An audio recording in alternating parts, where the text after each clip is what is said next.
ਵਾਹਿਗੁਰੂ ਜੀ ਕਾ ਖਾਲਸਾ ਵਾਹਿਗੁਰੂ ਜੀ ਕੀ ਫਤਿਹ। ਗੁਰੂ ਪਿਆਰੀ ਗੁਰੂ ਸਵਾਰੀ ਸਨਮਾਨਯੋਗ ਸਾਧ ਸੰਗਤ ਜੀਓ, ਅੱਜ ਦਾਸ ਦੁੱਖਾਂ ਦੀ ਤਹਿ ਦੇ ਅੰਦਰ ਐਸੀ ਕਿਹੜੀ ਸੱਚਾਈ ਛੁਪੀ ਆ, ਐਸਾ ਕਿਹੜਾ ਭੇਦ ਰਹੱਸ ਛੁਪਿਆ ਹੁੰਦਾ ਹੈ, ਉਸ ਦੇ ਉੱਤੇ ਆਪਣੀ ਇੱਕ ਤਿਲ ਮਾਤਰ ਵਿਚਾਰ ਆਪ ਸਾਰੀਆਂ ਸੰਗਤਾਂ ਦੇ ਨਾਲ ਸਾਂਝਾ ਕਰਦਾ ਹੈ। ਜਿਵੇਂ ਗੁਰਬਾਕ ਹੈ, ਨਾਨਕ ਬੋਲਣਾ ਚੱਖਣਾ, ਦੁੱਖ ਛੱਡ ਮੰਗੀਏ ਸੁੱਖ, ਦੁੱਖ ਸੁੱਖ ਦੋਏ ਦਰ ਕੱਪੜੇ, ਪਹਿਰੇ ਜਾਏ ਮਨੁੱਖ, ਜਿੱਥੇ ਬੋਲਣ ਹਾਰੀਏ ਤਿੱਥੇ ਚੰਗੀ ਚੁੱਪ। ਦੇਖੋ, ਇਸ ਗੁਰਬਾਕ ਦੀ ਸਮਝ ਜਿਹੜੀ ਹੈ ਨਾ ਬੜੀ ਗਹਿਰੀ ਆ। ਸਾਨੂੰ ਦੇਖੋ ਗੁਰਬਾਣੀ ਦੱਸਦੀ ਕਿ ਨਾਨਕ ਬੋਲਣਾ ਚੱਖਣਾ, ਕਹਿੰਦੇ ਤਾਂ ਨਾ ਨਿਰੀਆਂ ਝਖਾਂ ਮਾਰਨ ਵਾਲੀ ਗੱਲ ਹੈ। ਬੋਲਣਾ ਭਾਵ ਕੀ ਹੈ ਕਿ ਜਿਹਦਾ ਕੋਈ ਮਤਲਬ ਨਹੀਂ ਨਿਕਲਦਾ ਹੈ, ਭਾਵ ਕਿ ਪਾਣੀ 'ਚ ਸੋਟੇ ਮਾਰਨੇ, ਕਿ ਦੁੱਖ ਛੱਡ ਮੰਗੀਏ ਸੁੱਖ, ਦੁੱਖਾਂ ਨੂੰ ਛੱਡ ਕੇ ਸੁੱਖਾਂ ਦੀ ਮੰਗ ਕਰਨੀ। ਇਹ ਕੱਲੀਆਂ ਤੇ ਕੱਲੀਆਂ ਨਿਰੀਆਂ ਝਖਾਂ ਹੀ ਹੈ। ਹੁਣ ਦੇਖੋ, ਇਹਦਾ ਭਾਵ ਕੀ ਹੈ ਕਿ ਕੀ ਇਨਸਾਨ ਦੁੱਖ ਛੱਡ ਕੇ ਸੁੱਖ ਨਾ ਮੰਗੇ? ਦੇਖੋ, ਕਿਉਂਕਿ ਹਰੇਕ ਆਦਮੀ ਦੀ ਜਿਹੜੀ ਜ਼ਿੰਦਗੀ ਹੈ ਨਾ, ਉਹ ਇਸੇ ਉੱਤੇ ਸੰਘਰਸ਼ 'ਤੇ ਹੈ ਕਿ ਉਹ ਦੁੱਖਾਂ ਨੂੰ ਛੱਡ ਕੇ ਸੁੱਖਾਂ ਦੇ ਪਿੱਛੇ ਭੱਜਦਾ ਰਹਿੰਦਾ ਹੈ। ਪਰ ਜਿੰਨਾ ਉਹ ਸੁੱਖਾਂ ਨੂੰ ਹਾਸਲ ਕਰਨ ਦੀ ਕੋਸ਼ਿਸ਼ ਕਰਦਾ ਹੈ, ਦੁੱਖ ਆਪਣੇ ਆਪ ਹੀ ਉਹਦੇ ਪਿੱਛੇ ਆ ਜਾਂਦੇ ਆ। ਜਿਵੇਂ ਫਸਲ ਦੇ ਅੰਦਰ ਕਿਸਾਨ ਬਿਲਕੁਲ ਸਾਫ ਸੁਥਰਾ ਬੀਜ ਬੀਜਦਾ, ਪਰ ਉਸ ਫਸਲ ਦੇ ਵਿੱਚ ਕਾਂ ਘਿਆਰੀ ਆਪਣੇ ਆਪ ਹੀ ਪੈਦਾ ਹੋ ਜਾਂਦੀ ਆ। ਇਸ ਤਰ੍ਹਾਂ ਜਿੱਥੇ ਸੁੱਖ ਵਾ ਨਾ, ਉੱਥੇ ਦੁੱਖ ਆਪਣੇ ਆਪ ਹੀ ਪੈਦਾ ਹੋ ਜਾਂਦੇ ਆ। ਪਰ ਸਾਨੂੰ ਗੁਰਬਾਣੀ ਨੇ ਬੜਾ ਬਰੀਕੀ ਦੇ ਵਿੱਚ ਦੱਸਿਆ ਹੈ ਕਿ ਦੁੱਖ ਅਸਲ ਦੇ ਵਿੱਚ ਹੈ ਕੀ। ਅੱਗੇ ਬਾਣੀ ਕਹਿੰਦੀ ਹੈ ਕਿ ਦੁੱਖ ਸੁੱਖ ਦੋਏ ਦਰ ਕੱਪੜੇ, ਕਹਿੰਦੇ ਵਾਹਿਗੁਰੂ ਜੀ ਦੇ ਦਰ ਤੋਂ ਮਿਲੇ ਹੋਏ ਇਸ ਜੀਵ ਨੂੰ ਇੱਕ ਦੋ ਕੱਪੜੇ ਆ, ਦੁੱਖ ਤੇ ਸੁੱਖ ਦੋਏ ਦਰ ਕੱਪੜੇ, ਪਹਿਰੇ ਜਾਏ ਮਨੁੱਖ, ਜਿਸ ਨੂੰ ਮਨੁੱਖ ਪਹਿਨਗੇ ਇਸ ਸੰਸਾਰ ਦੇ ਵਿੱਚ ਆਉਂਦਾ ਹੈ। ਸੋ ਕਹਿਣ ਤੋਂ ਭਾਵ ਇਹ ਹੈਗਾ ਕਿ ਦੁੱਖਾਂ ਨੂੰ ਸਮਝਣਾ ਇਹ ਹੀ ਇਨਸਾਨ ਦਾ ਜਿਹੜਾ ਨਾ ਸਭ ਤੋਂ ਵੱਡਾ ਇਹਦੇ ਵਿੱਚ ਮਨੋਰਥ ਹੁੰਦਾ ਹੈ ਕਿ ਉਹ ਦੁੱਖ ਜੋ ਉਹਨੂੰ ਦਿੱਤਾ ਗਿਆ ਹੈ ਨਾ, ਉਹਦੀ ਬੈਕਗਰਾਊਂਡ ਨੂੰ ਸਮਝੇ ਕਿ ਇਸ ਜਿਹੜਾ ਦੁੱਖ ਮੈਨੂੰ ਮਿਲਿਆ ਹੈ, ਇਹਦੇ ਅਸਲ ਦੇ ਵਿੱਚ ਇਹਦੇ ਵਿੱਚ ਹੈ ਕੀ ਆ। ਪਰ ਕਿਉਂਕਿ ਇਹ ਜਿਹੜੀ ਸਮਝ ਹੈ ਨਾ ਦੁੱਖਾਂ ਦੀ, ਇਹ ਕੇਵਲ ਤੇ ਕੇਵਲ ਗੁਰਬਾਣੀ ਨਾਲ ਜੁੜ ਕੇ ਆਉਂਦੀ ਆ। ਅਗਰ ਇਨਸਾਨ ਵਾਹਿਗੁਰੂ ਤੋਂ ਟੁੱਟਾ ਹੋਵੇ ਹੈ ਨਾ, ਫਿਰ ਇਹ ਜਿਹੜਾ ਦੁੱਖ ਦਾ ਬੀਜ ਜਾਂ ਕੰਡਾ ਹੈਗਾ, ਉਹਦੀ ਸਮਝ ਨਹੀਂ ਆਉਂਦੀ ਹੈ। ਜਿਵੇਂ ਗੁਰਬਾਣੀ ਦਾ ਫਰਮਾਨ ਹੈਗਾ ਕਿ ਬਿਨ ਸਤਿਗੁਰ ਸੇਵੇ ਬਹੁਤਾ ਦੁੱਖ ਲੱਗਾ।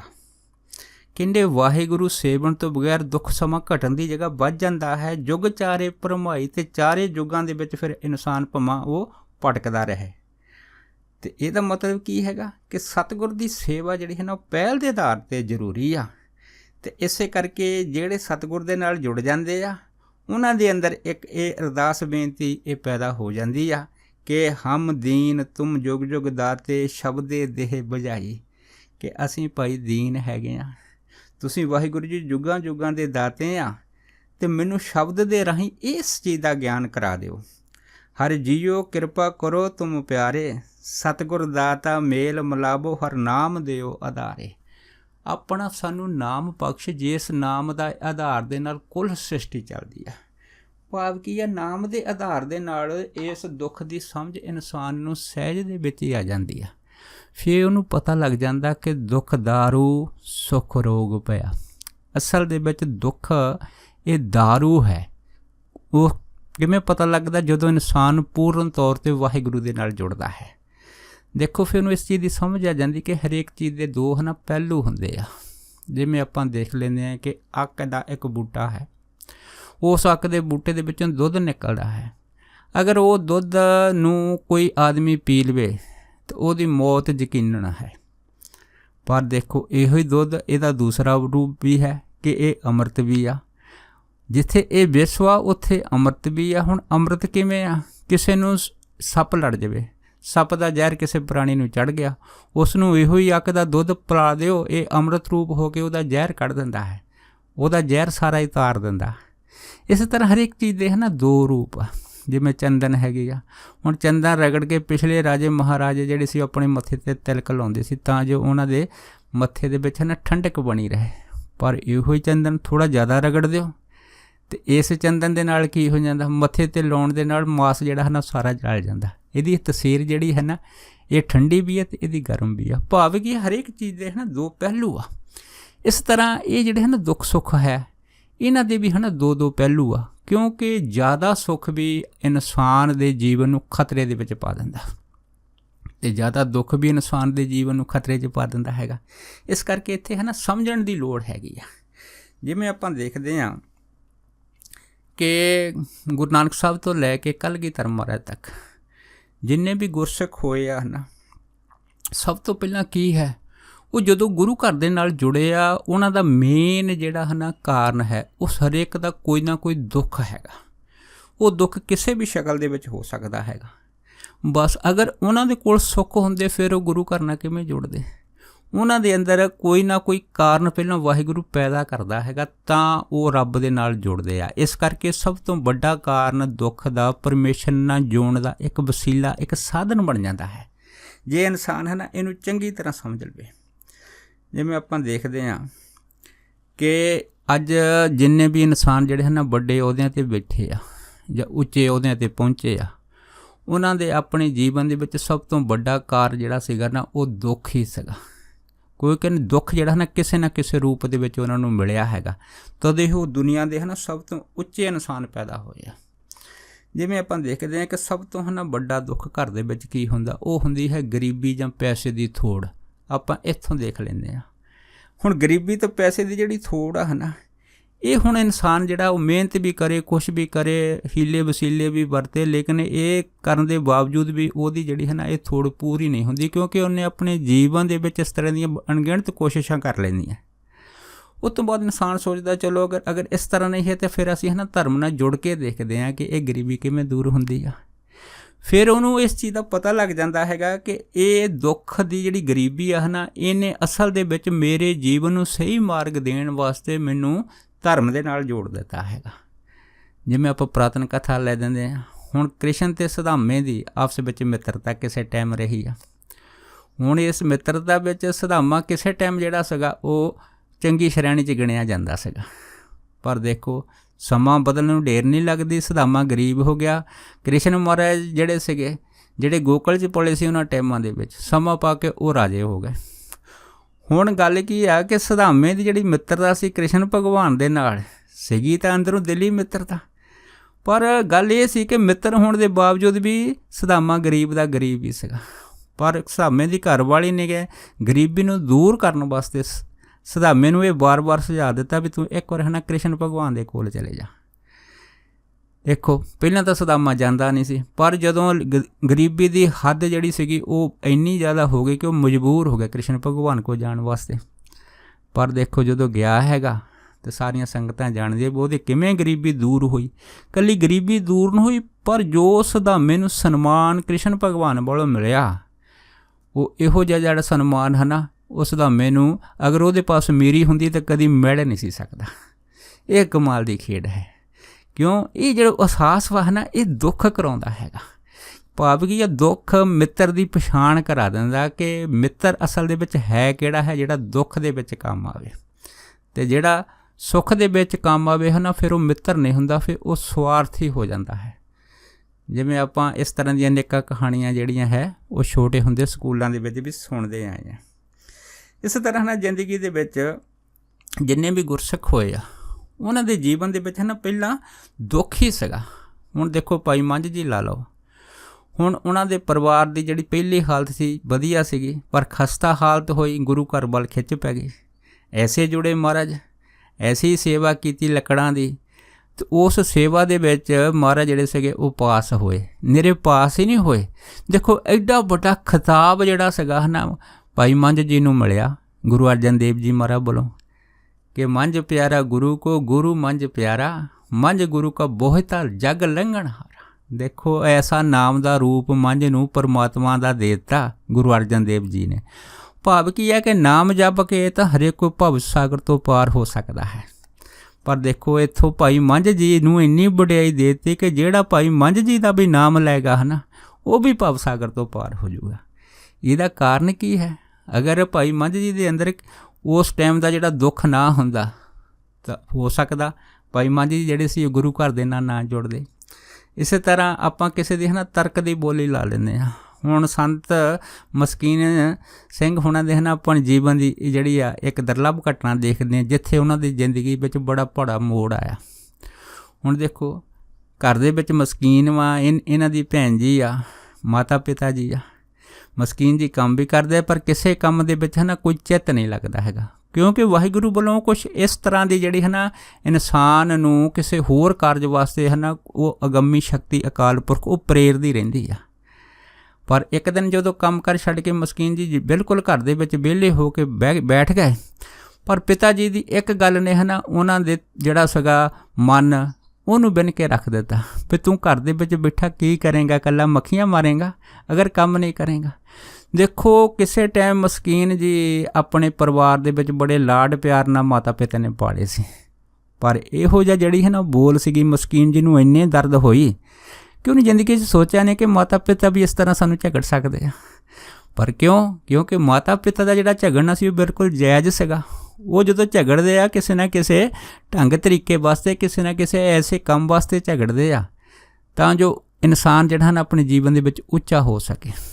ਚਾਹੇ ਪਹਿਲਾਂ ਮਸਕੀਨ ਜੀ ਜਿਹੜੇ ਸੀ ਨੇ ਇਸ ਗੱਲ ਨੂੰ ਨਹੀਂ ਸਮਝੇ, ਪਰ ਸਮਾਂ ਪਾ ਕੇ ਮਸਕੀਨ ਜੀ ਹੁਣਾਂ ਨੇ ਆਪਣੇ ਜੀਵਨ ਦੇ ਵਿੱਚ ਦੇਖੋ ਐਸੀ ਮਿਹਨਤ ਕੀਤੀ ਹੈ।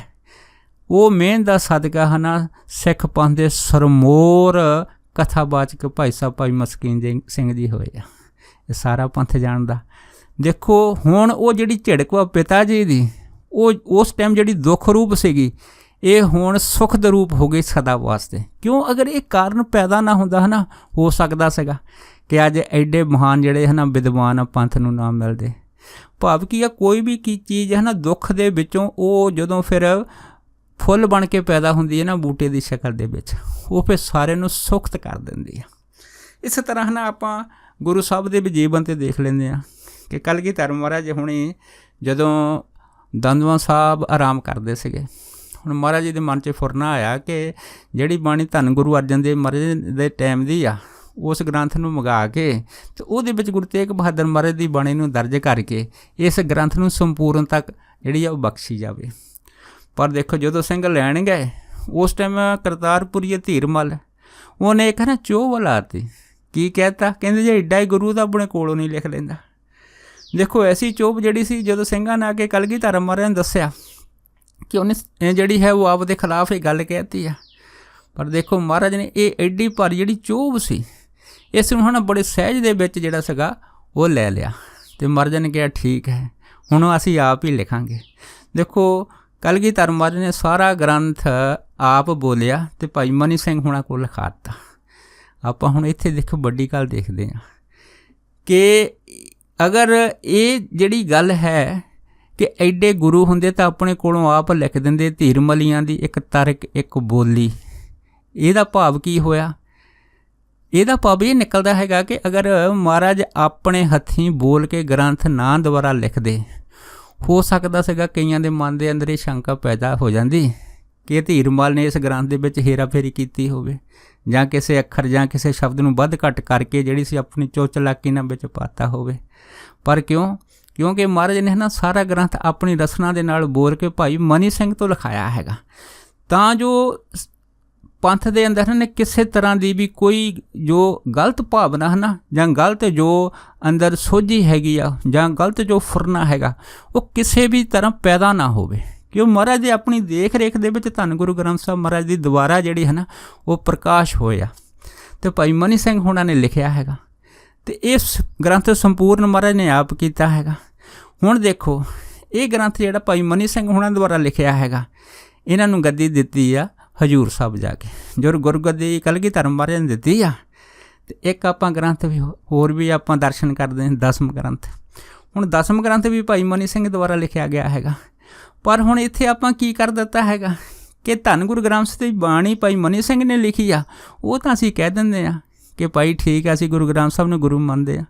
ਪਰ ਜਿਹੜੀ ਦਸਮ ਗ੍ਰੰਥ ਦੀ ਬਾਣੀ ਭਾਈ ਮਨੀ ਸਿੰਘ ਦੁਆਰਾ ਉਹ ਵੀ ਲਿਖੀ ਗਈ ਆ, ਪਰ ਉਹਦੇ ਉੱਤੇ ਅਸੀਂ ਕਿੰਤੂ ਪ੍ਰੰਤੂ ਕਰਨਾ ਸ਼ੁਰੂ ਕਰ ਦਿੰਦੇ ਹਾਂ। ਦੇਖੋ, ਇਹ ਸਾਡਾ ਕਿੱਥੇ ਦੀ ਸੋਝੀ ਹੈਗੀ ਆ। ਇੱਦਾਂ ਭਾਈ ਗੁਰਦਾਸ ਜੀ ਦੀ ਗੱਲ ਹੈ। ਹੁਣ ਭਾਈ ਗੁਰਦਾਸ ਜੀ ਹੁਣਾਂ ਨੇ ਗੁਰੂ ਅਰਜਨ ਦੇਵ ਜੀ ਦੇ ਟਾਈਮ ਆਪਣੇ ਹੱਥੀਂ ਬਾਣੀ ਲਿਖੀ ਆ ਅਤੇ ਗੁਰੂ ਅਰਜਨ ਦੇਵ ਜੀ ਮਹਾਰਾਜ ਨੇ ਲਿਖਾ ਦਿੱਤੀ ਆ। ਪਰ ਦੇਖੋ, ਹੁਣ ਭਾਈ ਗੁਰਦਾਸ ਜੀ ਦੀਆਂ ਜਿਹੜੀਆਂ ਪੌੜੀਆਂ ਜਾਂ 12 ਜਾਂ ਕਵਿੱਤ ਆ, ਉਹਨੂੰ ਅਸੀਂ ਕਹਿੰਦੇ ਕਿ ਅਸੀਂ ਉਹਨੂੰ ਮੰਨਦੇ ਨਹੀਂ ਹੈਗੇ। ਹੁਣ ਜਿਹੜੀ ਭਾਈ ਗੁਰਦਾਸ ਜੀ ਦੀ ਬਾਣੀ ਗੁਰੂ ਗ੍ਰੰਥ ਸਾਹਿਬ ਦੀ ਗੁਰੂ ਅਰਜਨ ਦੇਵ ਜੀ ਦੇ ਸਮੇਂ ਦੇ ਵਿੱਚ ਲਿਖੀ ਗਈ ਆ, ਉਹਨੂੰ ਕਹਿੰਦੇ ਕਿ ਉਹ ਸਾਡਾ ਗੁਰੂ ਆ। ਇਹ ਸਾਡੀ ਹੁਣ ਜਿਹੜੀ ਮੱਤ ਵਾ ਮਲੀਨ ਨਹੀਂ ਤਾਂ ਹੋਰ ਕੀ ਹੁੰਦਾ। ਭਾਵ ਕੀ ਆ ਕਿ ਇਹ ਜੋ ਚੀਜ਼ਾਂ ਹੁੰਦੀਆਂ ਹਨ ਇਹਨਾਂ ਨੂੰ ਬੜਾ ਸੋਚਣ ਦੀ ਲੋੜ ਹੁੰਦੀ ਆ, ਬੜੀ ਬਰੀਕ ਬੁੱਧੀ ਤੋਂ ਸੋਚਣ ਦੀ ਲੋੜ ਹੁੰਦੀ ਆ। ਅਤੇ ਇਹ ਬਰੀਕ ਬੁੱਧੀ ਉਹਨਾਂ ਦੀ ਪਕੜ 'ਤੇ ਆਉਂਦੀ ਆ ਜਿਨ੍ਹਾਂ ਦੇ ਜ਼ਿੰਦਗੀ ਦੇ ਵਿੱਚ ਨਾ ਕੋਈ ਜਦੋਂ ਦੁੱਖ ਹੈਗਾ ਉਹ ਉਹਨਾਂ ਦੇ ਸਰੀਰ ਨੂੰ ਜਾਂ ਉਹਨਾਂ ਦੇ ਮਨ ਨੂੰ, ਉਹਨਾਂ ਦੇ ਹਿਰਦੇ ਨੂੰ ਕੋਈ ਨਾ ਕੋਈ ਬਿੰਨ ਜਾਂਦਾ ਹੈਗਾ। ਫਿਰ ਉਹ ਉੱਚੇ ਉੱਠਦੇ ਆ, ਫਿਰ ਉਹਨਾਂ ਨੂੰ ਅਸਲ ਦੇ ਵਿੱਚ ਪਤਾ ਲੱਗਦਾ ਕਿ ਦੁੱਖ ਦਾਰੂ ਕਿਵੇਂ ਹੈ ਅਤੇ ਸੁੱਖ ਜਿਹੜਾ ਹੈ ਨਾ ਰੋਗ ਕਿਵੇਂ ਹੈ। ਜ਼ਿਆਦਾ ਸੁੱਖ ਇਨਸਾਨ ਨੂੰ ਜਿਹੜਾ ਹੈ ਨਾ ਉਹਦੀ ਬੁੱਧੀ ਨੂੰ ਮਲੀਨ ਕਰ ਦਿੰਦਾ ਹੈਗਾ, ਬਸ ਉਹਨੂੰ ਕਿਸੇ ਜੋਗਾ ਰਹਿਣ ਨਹੀਂ ਦਿੰਦਾ। ਇਸੇ ਕਰਕੇ ਹੈ ਨਾ ਸੁੱਖ ਰੋਗ ਬਣ ਜਾਂਦਾ ਹੈਗਾ। ਰੋਗ ਦਾ ਮਤਲਬ ਕਿ ਉਹ ਐਸਾ ਅਸਾਧ ਰੋਗ ਹੈਗਾ ਜਿਹਦਾ ਫਿਰ ਮੁੜ ਕੇ ਇਲਾਜ ਨਹੀਂ ਹੁੰਦਾ ਹੈ। ਇਸ ਕਰਕੇ ਗੁਰੂ ਨਾਨਕ ਸਾਹਿਬ ਨੇ ਕਿਹਾ ਹੈ ਕਿ ਦੋਨੇ ਚੀਜ਼ਾਂ ਨੂੰ ਇਸ ਢੰਗ ਦੇ ਨਾਲ ਨਾਪ ਤੋਲ ਦੇ ਵਿੱਚ ਰੱਖਣਾ ਹੈਗਾ ਕਿ ਦੁੱਖ ਸੁੱਖ ਤੋਂ ਉੱਪਰ ਹੈ ਨਾ ਸਿੱਖ ਨੇ ਉੱਠ ਜਾਣਾ ਹੈਗਾ। ਤਾਂ ਜੋ ਹੈ ਨਾ ਸਿੱਖ ਜਿਹੜਾ ਹੈਗਾ ਉਹ ਜਦੋਂ ਦੁੱਖ ਸੁੱਖ ਤੋਂ ਉੱਪਰ ਹੋ ਜਾਏਗਾ ਤਾਂ ਫਿਰ ਉਹਨੂੰ ਸਾਰੀ ਗੱਲ ਦੀ ਸੋਝੀ ਜਿਹੜੀ ਹੈ ਨਾ ਉਹ ਸਹਿਜ ਦੇ ਵਿੱਚ ਹੀ ਪ੍ਰਾਪਤ ਹੋ ਜਾਂਦੀ ਹੈ। ਪਰ ਇੱਥੇ ਆਪਾਂ ਕੇਵਲ ਅਤੇ ਕੇਵਲ ਦੁੱਖ ਦੀ ਜਿਹੜੀ ਹੈ ਨਾ ਕਰਾਮਾਤ ਹੈ ਜਾਂ ਦੁੱਖ ਦੇ ਅੰਦਰੋਂ ਨਿਕਲਣ ਵਾਲਾ ਜੋ ਸੁੱਖ ਰੂਪੀ ਕ੍ਰਿਸ਼ਮਾ ਹੈਗਾ ਉਹਦੀ ਆਪਾਂ ਇਕੱਲੀ ਗੱਲ ਕਰਦੇ ਹਾਂ। ਹੁਣ ਦੇਖੋ ਕਈ ਵਾਰੀ ਆਪਾਂ ਦੇਖਦੇ ਹਾਂ ਹਰੇਕ ਇਨਸਾਨ ਜਿਹੜਾ ਹੈ ਨਾ ਉਹਦੇ ਅੰਦਰ ਸਰੀਰਕ ਰੋਗ ਦਾ ਕੋਈ ਨਾ ਕੋਈ ਕਾਰਨ ਬਣ ਜਾਂਦਾ। ਹੁਣ ਡਾਕਟਰਾਂ ਤੋਂ ਦਵਾਈਆਂ ਲੈਂਦਾ ਹੈਗਾ, ਬੜਾ ਕੁਛ ਕਰਦਾ ਹੈਗਾ, ਉਹਨੂੰ ਆਰਾਮ ਨਹੀਂ ਆਉਂਦਾ। ਅਖੀਰ ਫਿਰ ਉਹਦੀ ਮਜਬੂਰੀ ਹੋ ਜਾਂਦੀ ਵੀ ਚਲੋ ਅਗਰ ਨਹੀਂ ਹੈਗਾ ਤਾਂ ਕਿਸੇ ਨਾ ਕਿਸੇ ਤਰ੍ਹਾਂ ਨਾ ਧਰਮ ਦੇ ਕੋਲ ਪਹੁੰਚ ਗਏ, ਜੇ ਧਾਰਮਿਕ ਬੰਦਿਆਂ ਦੇ ਕੋਲ ਪਹੁੰਚ ਕੇ ਇਸ ਬਿਮਾਰੀ ਦਾ ਹੱਲ ਕਿਸੇ ਨਾ ਤਰੀਕੇ ਨਾਲ ਕੀਤਾ ਜਾਵੇ। ਪਰ ਦਰਅਸਲ ਗੱਲ ਇਹ ਹੁੰਦੀ ਹੈ ਕਿ ਪਹਿਲਾਂ ਨਾ ਧਰਮ ਦੀ ਸੋਝੀ ਜਿਹਨਾਂ ਗੁਰਮੁਖਾਂ ਨੂੰ ਹੋ ਜਾਂਦੀ ਆ ਉਹ ਇਸ ਚੀਜ਼ ਨੂੰ ਜਿਹੜੀ ਬਿਮਾਰੀ ਹੈ ਨਾ ਜੋ ਵਾਹਿਗੁਰੂ ਵੱਲੋਂ ਦਿੱਤੀ ਆ ਦੁੱਖ ਰੂਪ ਦੇ ਵਿੱਚ, ਉਹ ਇਸ ਨੂੰ ਪਹਿਲ ਦੇ ਆਧਾਰ 'ਤੇ ਸਮਝ ਜਾਂਦੇ ਆ। ਜਿਵੇਂ ਇਸ ਤਰ੍ਹਾਂ ਦੇ ਬਹੁਤ ਸਾਰੇ ਪ੍ਰਮਾਣ ਸਾਨੂੰ ਸਹਿਜ ਦੇ ਵਿੱਚ ਹੀ ਪ੍ਰਾਪਤ ਹੋ ਜਾਂਦੇ ਆ ਕਿ ਇੱਕ ਗੁਰਖ ਸਿੱਖ ਸੱਜਣ ਜਿਹੜੇ ਕਾਮਰੇਡ ਸੀਗੇ ਉਹਨਾਂ ਨੇ ਆਪਣੀ ਜਿਹੜੀ ਜੀਵਨ ਕਥਾ ਦੇ ਵਿੱਚ ਲਿਖਿਆ ਹੈਗਾ ਕਿ ਮੈਂ 55 ਸਾਲ ਦੀ ਉਮਰ ਤੱਕ ਧੰਨ ਗੁਰੂ ਗ੍ਰੰਥ ਸਾਹਿਬ ਨੂੰ ਕਦੀ ਮੱਥਾ ਨਹੀਂ ਸੀ ਟੇਕਿਆ। ਕਿਉਂਕਿ ਮੇਰੀ ਜਿਹੜੀ ਰਹਿਣੀ ਬਣੀ ਸੀਗੀ ਉਹਨਾਂ ਕਾਮਰੇਡ ਆਦਮੀਆਂ ਦੇ ਨਾਲ ਸੀਗੀ ਜਿਹੜੇ ਗੁਰੂ ਗ੍ਰੰਥ ਸਾਹਿਬ ਨੂੰ ਇੱਕ ਅਨਪੜ੍ਹਾਂ ਦੀ ਬੋਲੀ ਸਮਝਦੇ ਸੀਗੇ। ਕਹਿੰਦੇ ਦੇਖੋ ਪਰ ਸਮਾਂ ਐਸਾ ਹੋਇਆ ਜਿਵੇਂ ਗੁਰਬਾਣੀ ਦਾ ਫਰਮਾਨ ਕਿ ਪਰਮੇਸ਼ਰ ਤੇ ਭੁੱਲਿਆ ਵਿਆਪਣ ਸਭੇ ਰੋਗ, ਮੈਨੂੰ ਕਹਿੰਦੇ ਗਠੀਏ ਦਾ ਰੋਗ ਹੋ ਗਿਆ। ਪਰ ਰੋਗ ਜਿਹੜਾ ਸੀਗਾ ਉਹ ਇੰਨੀਆਂ ਦਵਾਈਆਂ ਖਾਣ ਦੇ ਨਾਲ, ਸਾਰੇ ਹੀਲੇ ਵਸੀਲੇ ਕਰਨਾ ਜਾਂ ਸਿਆਣਪਾਂ ਕਰਨ ਦੇ ਨਾਲ ਉਹ ਬਿਮਾਰੀ ਘਟਣ ਦੀ ਜਗ੍ਹਾ ਵੱਧ ਗਈ ਹੈ। ਅਤੇ ਫਿਰ ਹੁਣ ਬੰਦਾ ਮਰਦਾ ਕੀ ਨਾ ਕਰਦਾ। ਪਰ ਕਹਿੰਦੇ ਦੇਖੋ ਉਸ ਟਾਈਮ ਇੱਕ ਮੇਰੇ ਮਿੱਤਰ ਪੁਰਾਣੇ ਸੀ ਜਿਹੜੇ ਗੁਰਸਿੱਖ ਸੀਗੇ, ਕਹਿੰਦੇ ਉਹਨਾਂ ਨੇ ਮੈਨੂੰ ਆ ਕੇ ਨਾ ਜਪਜੀ ਸਾਹਿਬ ਦੀ ਬਾਣੀ ਦੀ ਮਹਿਮਾ ਦੱਸੀ ਆ। ਪਹਿਲਾਂ ਮੇਰਾ ਮਨ ਨਹੀਂ ਸੀ ਕੀਤਾ, ਪਰ ਅਖੀਰ ਉਹਨੇ ਆਪਣੇ ਜਦੋਂ ਮਿੱਤਰਤਾ ਦਾ ਮੇਰੇ ਨਾਲ ਸਾਂਝ ਕੀਤੀ ਆ ਕਿ ਅਗਰ ਤੁਸੀਂ ਸੱਚੇ ਦਿਲੋਂ ਮੈਨੂੰ ਪਿਆਰ ਕਰਦੇ ਤਾਂ ਇਸ ਬਾਣੀ ਨੂੰ ਇੱਕ ਵਾਰੀ ਪੜ੍ਹ ਕੇ ਦੇਖੋ। ਕਹਿੰਦੇ ਦੇਖੋ ਮੈਂ ਬਾਣੀ ਪੜ੍ਹੀ ਆ। ਬਾਣੀ ਕਾਹਦੀ ਪੜ੍ਹੀ ਆ, ਬਸ ਉਹ ਮੇਰਾ ਵਿਸ਼ਵਾਸ ਐਸਾ ਬਣਿਆ ਹੈਗਾ ਕਿ ਸਭ ਕੁਛ ਘਰ ਮੇ ਬਾਹਰ ਨਹੀਂ, ਬਾਹਰ ਟੋਲੇ ਸੋ ਭਰਮ ਭੁਲਾਈ। ਬਸ ਸਭ ਕੁਛ ਤਾਂ ਘਰ ਦੇ ਵਿੱਚ ਹੀ ਆ, ਮੈਂ ਤਾਂ ਬਾਹਰ ਹੀ ਲੱਭਦਾ ਰਿਹਾ ਹੈਗਾ। ਮੇਰੀ ਤਾਂ ਬਿਰਤੀ ਜਿਹੜੀ ਸੀ ਉਹ ਮਿਰਗ ਦੀ ਨਿਆਈ ਹੋ ਗਈ ਸੀ, ਕਸਤੂਰੀ ਤਾਂ ਮੇਰੇ ਅੰਦਰ ਸੀ, ਮੈਂ ਤਾਂ ਬਾਹਰ ਹੀ ਝਾੜੀਆਂ 'ਚ ਮੂੰਹ ਮਾਰਦਾ ਰਿਹਾ। ਕਹਿੰਦੇ ਦੇਖੋ ਇਹ ਜਿਹੜਾ ਗਠੀਏ ਦਾ ਰੋਗ ਸੀਗਾ, ਜਦੋਂ ਮੇਰੇ ਅੰਦਰ ਇਸ ਤਰ੍ਹਾਂ ਦਾ ਵਿਸ਼ਵਾਸ ਜਿਹੜਾ ਸੀ ਗੁਰਬਾਣੀ ਨਾਲ ਪੜ੍ਹ ਕੇ ਬਣ ਗਿਆ, ਅਤੇ ਕਹਿੰਦੇ ਫਿਰ ਗਠੀਏ ਦੇ ਰੋਗ ਨੂੰ ਟਾਈਮ ਨਹੀਂ ਲੱਗਾ ਵੀ ਕਦ ਚਲੇ ਗਿਆ। ਬਸ ਕਹਿੰਦੇ ਹੁਣ ਕੀ ਆ ਕਿ ਉਸ ਗਠੀਏ ਦੇ ਰੋਗ ਦੀ ਜਿਹੜੀ ਬਿਮਾਰੀ ਸੀਗੀ, ਜਿਹੜੀ ਕਿਸੇ ਟਾਈਮ ਮੇਰੇ ਲਈ ਇੰਨੀ ਦੁੱਖ ਤਕਲੀਫ ਸੀਗੀ, ਹੁਣ ਗੁਰਬਾਣੀ ਨਾਲ ਜੋੜ ਕੇ ਉਹ ਜਿਹੜੀ ਆਪਣੇ ਗਠੀਏ ਦੇ ਰੋਗ ਦੀ ਬਿਮਾਰੀ ਆ, ਕਹਿੰਦੇ ਹੁਣ ਉਹ ਹੀ ਮੈਨੂੰ ਜਿਹੜੀ ਹੈ ਨਾ ਸਭ ਤੋਂ ਉੱਤਮ ਨਜ਼ਰ ਆਉਂਦੀ ਆ। ਕਿਉਂ ਉੱਤਮ ਨਜ਼ਰ ਆਈ ਆ? ਉਹ ਇਸੇ ਕਰਕੇ ਆਈ ਆ ਕਿ ਇਸ ਬਿਮਾਰੀ ਦੇ ਥਰੂ ਵਾਹਿਗੁਰੂ ਜਿਹੜਾ ਸੀ ਮੈਨੂੰ ਕਿਸੇ ਨਾ ਕਿਸੇ ਤਰ੍ਹਾਂ ਦਾ ਕੋਈ ਮੈਸੇਜ, ਕੋਈ ਪੈਗਾਮ, ਕੋਈ ਉਪਦੇਸ਼ ਦੇਣਾ ਚਾਹੁੰਦਾ ਸੀਗਾ। ਅਤੇ ਮੈਂ ਕਹਿੰਦੇ ਦੇਖੋ ਜੁੜ ਗਿਆ ਗੁਰਬਾਣੀ ਦੇ ਨਾਲ, ਅਤੇ ਵਾਹਿਗੁਰੂ ਨੇ ਮੈਨੂੰ ਮਾਣ ਦਿੱਤਾ।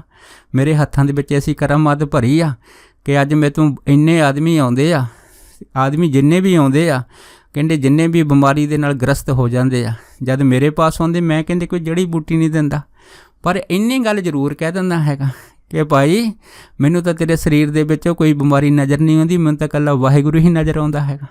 ਬਸ ਇਹ ਜਿਹੜਾ ਮੇਰੇ ਅੰਦਰ ਵਿਸ਼ਵਾਸ 'ਚੋਂ ਨਿਕਲਿਆ ਜੋ ਅੱਖਰ ਹੈਗਾ, ਕਹਿੰਦੇ ਉਹਦੀ ਜਿਹੜੀ ਦੇਹ ਆ ਉਹਨੂੰ ਅਰੋਗ ਕਰ ਦਿੰਦਾ ਹੈਗਾ। ਦੇਖੋ ਕਮਾਲ ਦੀ ਕਰਾਮਾਤ ਹੈ। ਇਹ ਸਾਰੀਆਂ ਜਿਹੜੀਆਂ ਕਰਾਮਾਤਾਂ ਹਨ ਇਹ ਇਸ ਸਰੀਰ ਦੇ ਵਿੱਚੋਂ ਹੀ ਦੁੱਖ ਰੂਪ ਹੋ ਕੇ ਫਿਰ ਸੁੱਖ ਰੂਪ 'ਚ ਪ੍ਰਗਟ ਹੋ ਜਾਂਦੀਆਂ। ਦੇਖੋ ਖਾਸ ਕਰਕੇ ਆਪਾਂ ਥੋੜ੍ਹੀ ਜਿਹੀ ਬੱਚਿਆਂ ਦੀ ਵੀ ਗੱਲ ਕਰ ਲਈਏ ਕਿ ਕੋਈ ਬੱਚਾ ਜਾਂ ਮਨ 'ਚ ਪਹਿਲੇ ਇਹ ਨਹੀਂ ਚਾਹੁੰਦਾ ਕਿ ਮੈਂ ਸਕੂਲ 'ਚ ਜਾਵਾਂ, क्योंकि जिहड़ा स्कूल की पढ़ाई है ना, हरेक बच्चे नूं एक पिंजरा, एक जेल खाना, एक बंदी खाना पहले नज़र आउंदी है।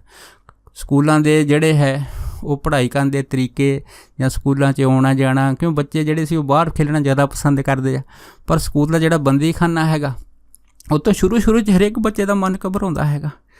पर देखो जिवें आपां यकूब खान होए पाकिस्तान के राष्ट्रपति, उन्हां दा समां भी जद बचपन दा सीगा, उन्हां दे मन दे विच स्कूल दे अंदर जाण दा जिहड़ा भै बणिया सी वो सी टीचरां दी कुੱਟ। पर देखो ये जिहड़ा भै सीगा, ये जिहड़ा दुख सीगा उन्हां दे अंदर कंडे वांगू चुभदा सीगा। पर जदों किसी गुरमुख सज्जण दे नाल उन्हां दी इस गल ते विचार होई तो उन्हें देखो कहता कि तुसीं इस तरह करो कि मूल मंत्र जी का पाठ करया करो, सारे मसलियां दा जिहड़ा हल वा कल्ला मूल मंत्र ही आ। पर देखो मुसलमान होने के बावजूद भी उन्होंने ये गल जिहड़ी सी पकड़ ली तो मूल मंत्र जी का पाठ करना शुरू कर दिता। पर देखो नतीजा की निकलिया कि जिहड़ा मास्टर का डर उन्होंने अंदर बैठ चुका सीगा, उही मास्टर उन्होंने सत्कार की नज़र नाल तकन लग पिया। पर जदों उन्होंने देखा कि मूल मंत्र के पाठ करना स्कूल दे विच मेरे जाण दे विच पहलां तब्दीली आ गई आ, तो फिर उन्होंने गुरमुख सज्जन नूं पुछया कि इस पाठ नाल होर की हो सकदा। तो वो गुरमुख प्यारे सज्जन ने सीधे तौर पर कहता, कहते भाई जो तेरा दिल करता है इसकी कमाई ने बन सकदा, जिन्नी कमाई करूँगा उन्ना ही उच्चा हो जाऊँगा। तो फिर यकूब खान के वचन सगे, वो कहते कि मैं है ना पाकिस्तान का सब तो बड़ा आदमी बनना चाहता। पर देखो इसे मूल मंत्र की कमाई के नाल समा पा के वो राष्ट्रपति पाकिस्तान के कहलाए आ। ये कमाल है गुरबाणी का। भाव की है कि हरेक चीज़ है ना किसी न किसी दुख के विचों पैदा हो जाती है। इस तरह ना एक जिहड़ा दुख हुंदा वो बाझपन दा हुंदा हैगा।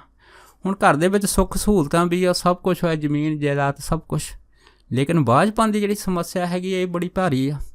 हुण ये जिहड़ा दुख हैगा ये पहिलां आपां देखदे हां कि आपां डॉक्टरां दी सारी सहायता लैंदे हां, जद देखदे हां कि किसी तरह ना कोई भी आराम नहीं आया किसी नूं किसी भी प्रकार दे नाल।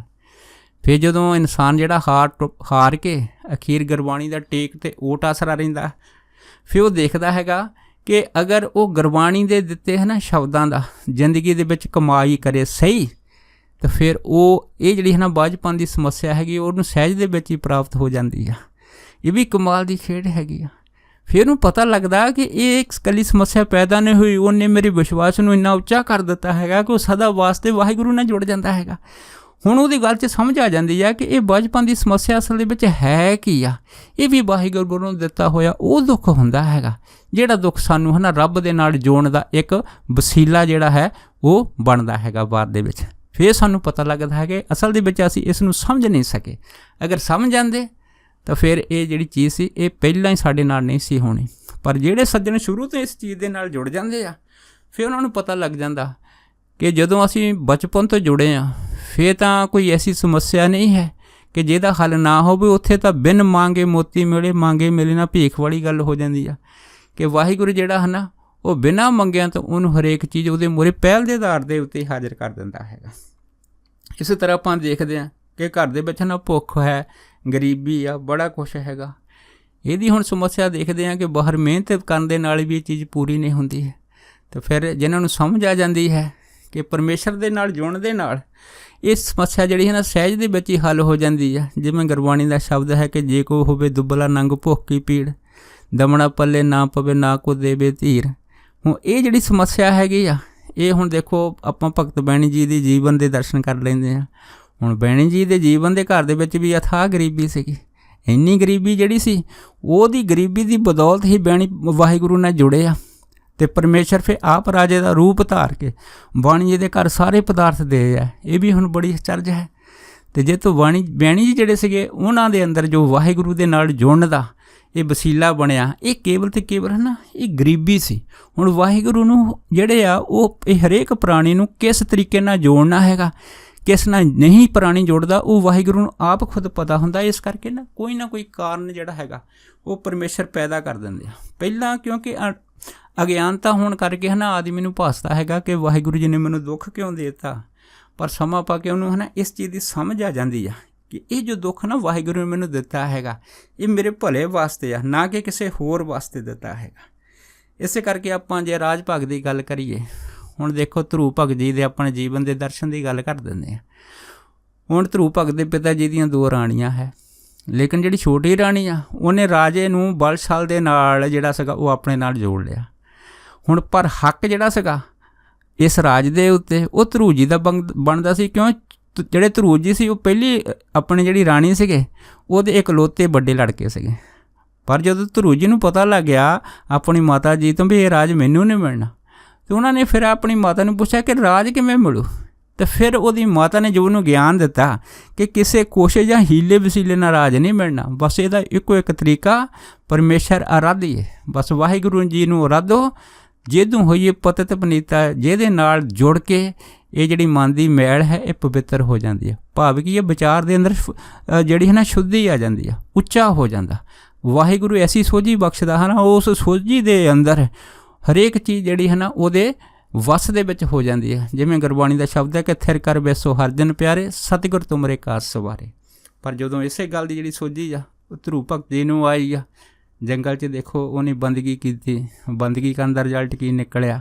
ਜਿੱਥੇ ਇਸ ਦੁਨੀਆ ਦਾ ਰਾਜ ਜਿਹੜਾ ਸੀਗਾ ਉਹਨਾਂ ਦੇ ਨਾਲ ਜੁੜਿਆ ਹੈਗਾ, ਉੱਥੇ ਅਬ ਚੱਲ ਰਾਜ ਸਦਾ ਦਾ ਸਦੀਵੀ ਰਾਜ ਜਿਹੜਾ ਹੈ ਨਾ ਉਸ ਪਰਲੋਕ ਦਾ ਧਰੂ ਜੀ ਨੂੰ ਪ੍ਰਾਪਤ ਹੋਇਆ ਹੈਗਾ। ਇਸ ਤਰ੍ਹਾਂ ਆਪਾਂ ਹੋਰ ਵੀ ਦੇਖ ਲੈਂਦੇ ਹਾਂ, ਇਸ ਤਰ੍ਹਾਂ ਦੇ ਅਨੇਕਾਂ ਪ੍ਰਮਾਣ ਜਿਹੜੇ ਹੈ ਨਾ ਉਹ ਸਾਨੂੰ ਸਹਿਜ ਦੇ ਵਿੱਚ ਹੀ ਉਹ ਪ੍ਰਾਪਤ ਹੋ ਜਾਂਦੇ ਆ। ਭਾਵ ਕੀ ਆ ਕਿ ਚਾਹੇ ਧਰੂ ਭਗਤ ਤੋਂ ਅੱਗੇ ਆਪਾਂ ਪ੍ਰਹਲਾਦ ਭਗਤ ਦੀ ਗੱਲ ਕਰ ਲੈਂਦੇ ਹਾਂ। ਹੁਣ ਪ੍ਰਹਲਾਦ ਜੀ ਦਾ ਆਪਣੇ ਪਿਤਾ ਹਰਨਾਕਸ਼ ਨਾਲ ਝਗੜਾ, ਕਿਸ ਗੱਲ ਦਾ ਝਗੜਾ? ਕਿਸੇ ਜਾਇਦਾਦ ਦਾ ਝਗੜਾ ਨਹੀਂ, ਕਿਸੇ ਹੋਰ ਦਾ ਝਗੜਾ ਨਹੀਂ। ਉਹ ਝਗੜਾ ਕਾਹਦਾ ਹੈਗਾ? ਉਹ ਝਗੜਾ ਇਸ ਗੱਲ ਦਾ ਹੈਗਾ ਕਿ ਅਸਲ ਦੇ ਵਿੱਚ ਜਿਹੜੀ ਅਸਲੀਅਤ ਹੈਗੀ ਆ, ਜੋ ਵਾਹਿਗੁਰੂ ਜੀ ਦੀ ਅਸਲੀਅਤ ਵਾ, ਜੇ ਤੋਂ ਜਿਹੜਾ ਸੀ ਹਰਨਾਕਸ਼ ਨੇ ਆਪਣੇ ਰਾਜ ਦੇ ਵਿੱਚ ਸਾਰੇ ਲੋਕਾਂ ਨੂੰ ਉਸ ਅਸਲੀਅਤ ਤੋਂ ਇੱਕ ਪਾਸੇ ਕਰ ਦਿੱਤਾ ਸੀ ਕਿ ਰੱਬ ਨਾਂ ਦੀ ਕੋਈ ਚੀਜ਼ ਨਹੀਂ, ਅਗਰ ਦੁਨੀਆ 'ਚ ਰੱਬ ਹੈ ਤਾਂ ਕੇਵਲ ਮੈਂ ਆ। ਪਰ ਦੇਖੋ ਇੱਥੇ ਹੁਣ ਬੱਚੇ ਪ੍ਰਹਲਾਦ ਆ, ਬੱਚਿਆਂ ਦੇ ਮਨ ਸਾਫ਼ ਹੁੰਦੇ ਆ, ਕੋਈ ਛਾਲ-ਬਾਲ ਨਹੀਂ ਹੁੰਦਾ।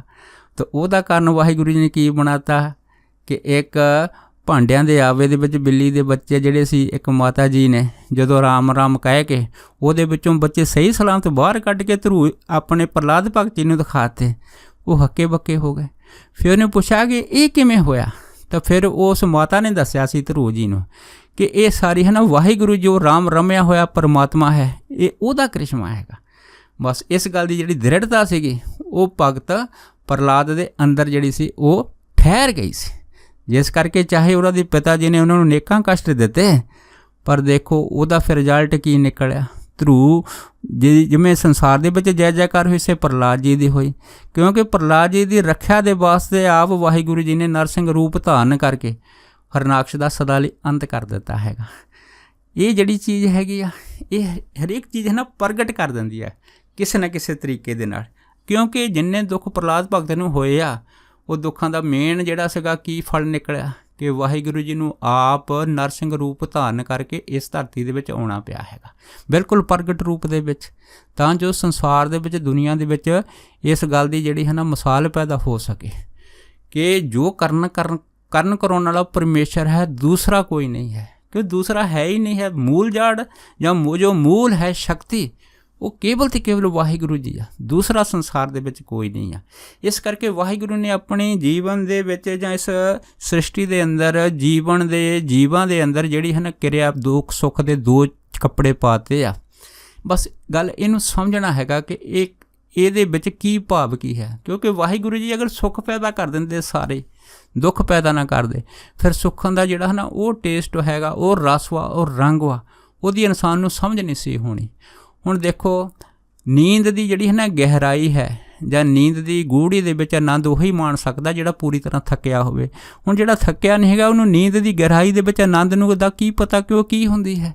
ਇਸ ਕਰਕੇ ਉਹੀ ਥੱਕਦਾ ਹੈਗਾ ਜਿਹੜਾ ਕਿਸੇ ਨਾ ਕਿਸੇ ਦੁੱਖ ਨੂੰ, ਕਿਸੇ ਨਾ ਕਿਸੇ ਹੱਡ ਭੰਨਵੀਂ ਮਿਹਨਤ ਨੂੰ ਕਰਦਾ ਹੈਗਾ, ਫਿਰ ਹੀ ਉਹ ਨੀਂਦ ਦੀ ਜਿਹੜੀ ਗਹਿਰਾਈ ਹੈ ਉਸ ਨੀਂਦ ਦੀ ਗਹਿਰਾਈ ਨੂੰ ਮਾਣ ਸਕਦਾ ਹੈਗਾ। ਇਸ ਕਰਕੇ ਜਿਹੜੇ ਇਨਸਾਨ ਦੁੱਖਾਂ ਦੇ ਵਿੱਚੋਂ ਉੱਭਰਦੇ ਹੈਗੇ ਆ ਉਹਨਾਂ ਨੂੰ ਫਿਰ ਇਹ ਦੁੱਖ ਜਿਹੜੇ ਹੈ ਨਾ ਉਹਦਾ ਜੋ ਵਸੀਲਾ ਨਜ਼ਰ ਆਉਂਦੇ ਆ, ਫਿਰ ਉਹ ਵਾਹਿਗੁਰੂ ਜੀ ਦੀ ਇਸ ਪੈਦਾ ਕੀਤੇ ਹੋਏ ਦੁੱਖ ਦਾ ਹੀ ਸਭ ਤੋਂ ਵੱਡਾ ਅਹਿਸਾਨ ਮੰਨਦੇ ਆ ਕਿ ਇਹ ਅਗਰ ਦੁੱਖ ਵਾਹਿਗੁਰੂ ਮੈਨੂੰ ਜੀਵਨ ਦੇ ਵਿੱਚ ਨਾ ਦਿੰਦਾ ਤਾਂ ਸ਼ਾਇਦ ਹੋ ਸਕਦਾ ਸੀਗਾ ਕਿ ਮੈਂ ਅੱਜ ਉੱਚਾ ਨਾ ਹੁੰਦਾ। ਇਸ ਕਰਕੇ ਦੁੱਖ ਇੱਕ ਐਸਾ ਬੀਜ ਹੈ ਜਿਹੜਾ ਸੁੱਖ ਦੇ ਆਨੰਦ ਦੇ ਬੂਟੇ ਨੂੰ ਪੈਦਾ ਕਰ ਦਿੰਦਾ ਹੈਗਾ। ਇਸ ਕਰਕੇ ਦੁੱਖਾਂ ਤੋਂ ਘਬਰਾਉਣ ਦੀ ਲੋੜ ਨਹੀਂ ਹੁੰਦੀ, ਪਰ ਜਿਹੜੇ ਗੁਰਮੁਖ ਸਿੱਖ ਦੁੱਖਾਂ ਦੇ ਵਿੱਚ ਪਰਮੇਸ਼ਰ ਨਾਲ ਜੁੜਦੇ ਆ, ਉਹਨਾਂ ਨੂੰ ਦੁੱਖ ਦੀ ਅਸਲੀਅਤ ਦਾ ਪਤਾ ਲੱਗ ਜਾਂਦਾ ਹੈਗਾ। ਅਤੇ ਫਿਰ ਉਹਨਾਂ ਨੂੰ ਇਸ ਗੱਲ ਦਾ ਵੀ ਗਿਆਨ ਹੋ ਜਾਂਦਾ ਕਿ ਦੁੱਖ ਕੇਵਲ ਮੈਨੂੰ ਮੇਰੀ ਅਗਿਆਨਤਾ ਕਰਕੇ ਭਾਸਦੇ ਆ, ਇਹਨਾਂ ਦੀ ਆਪਣੀ ਅਸਲੀਅਤ ਨਹੀਂ ਹੁੰਦੀ। ਕਿਉਂਕਿ ਸਾਰੇ ਪਾਸੇ ਬ੍ਰਹਮ ਪਰਮੇਸ਼ਰ ਹੈ, ਜਿੱਥੇ ਵਾਹਿਗੁਰੂ ਜੀ ਹੈ ਅਤੇ ਵਾਹਿਗੁਰੂ ਜਿੱਥੇ ਆ ਉੱਥੇ ਹਮੇਸ਼ਾ ਜਿਹੜਾ ਆਨੰਦ ਅਤੇ ਖੇੜਾ ਹੁੰਦਾ ਹੈ, ਉੱਥੇ ਦੁੱਖ ਨਾਂ ਦੀ ਕੋਈ ਚੀਜ਼ ਨਹੀਂ ਹੁੰਦੀ। ਪਰ ਜਿੱਥੇ ਜਿਹੜੇ ਜੀਵ ਹੈ ਉਹ ਵਾਹਿਗੁਰੂ ਤੋਂ ਟੁੱਟੇ ਵਾ ਅਤੇ ਉਹਨਾਂ ਨੂੰ ਪਤਾ ਹੈ ਕਿ ਵਾਹਿਗੁਰੂ ਜੀ ਜਿਹੜੇ ਉਹਨਾਂ ਦੇ ਚਿੱਤ ਦੇ ਵਿੱਚ, ਉਹਨਾਂ ਦੇ ਮਨ ਦੇ ਵਿੱਚੋਂ ਗੈਰ ਹਾਜ਼ਰ ਰਹਿੰਦੇ ਆ, ਅਤੇ ਜਿਨ੍ਹਾਂ ਦੇ ਮਨ ਦੇ ਵਿੱਚੋਂ ਪਰਮੇਸ਼ਰ ਗੈਰ ਹਾਜ਼ਰ ਰਹਿੰਦੇ ਆ, ਫਿਰ ਉੱਥੇ ਦੁੱਖ ਹੀ ਦੁੱਖ ਹੋਊਗਾ। ਕਿਉਂਕਿ ਗੁਰਬਾਣੀ ਦਾ ਫਰਮਾਨ ਕਿ ਪਰਮੇਸ਼ਰ 'ਤੇ ਭੁੱਲਿਆ ਵਿਆਪਣ ਸਭੇ ਰੋਗ, ਅਤੇ ਉਹਨਾਂ ਦੇ ਅੰਦਰ ਹਮੇਸ਼ਾ ਰੋਗ ਹੀ ਉਹਨਾਂ ਨੂੰ ਚੁੰਬੜੇ ਰਹਿੰਦੇ ਆ, ਦੁੱਖ ਹੀ ਦੁੱਖ ਰਹਿੰਦੇ ਆ। ਪਰ ਜਿਹੜੇ ਜੁੜ ਜਾਂਦੇ ਆ ਉਹਨਾਂ ਨੂੰ ਦੁੱਖਾਂ ਦੀ ਅਸਲੀਅਤ ਸਾਹਮਣੇ ਆ ਜਾਂਦੀ ਆ, ਅਤੇ ਫਿਰ ਇਹ ਜਿਹੜੇ ਦੁੱਖ ਹੈਗੇ ਆ ਉਹ ਉਹਨਾਂ ਵਾਸਤੇ ਸਦਾ ਹੀ ਆਨੰਦਮਈ ਰੂਪ ਬਣ ਕੇ ਪੈਦਾ ਹੋ ਜਾਂਦੇ ਆ। ਸੋ ਇੰਨੇ ਬਚਨ ਕਰਦਾ ਹੋਇਆ ਦਾਸ ਖਿਮਾ ਦਾ ਜਾਚਕ ਹੈ ਜੀ, ਹੋਈਆਂ ਭੁੱਲਾਂ ਚੁੱਕਾਂ ਦੀ ਖਿਮਾ ਬਖਸ਼ਣੀ। ਸੋ ਫਤਿਹ ਬੁਲਾਓ ਜੀ। ਵਾਹਿਗੁਰੂ ਜੀ ਕਾ ਖਾਲਸਾ, ਵਾਹਿਗੁਰੂ ਜੀ ਕੀ ਫਤਿਹ।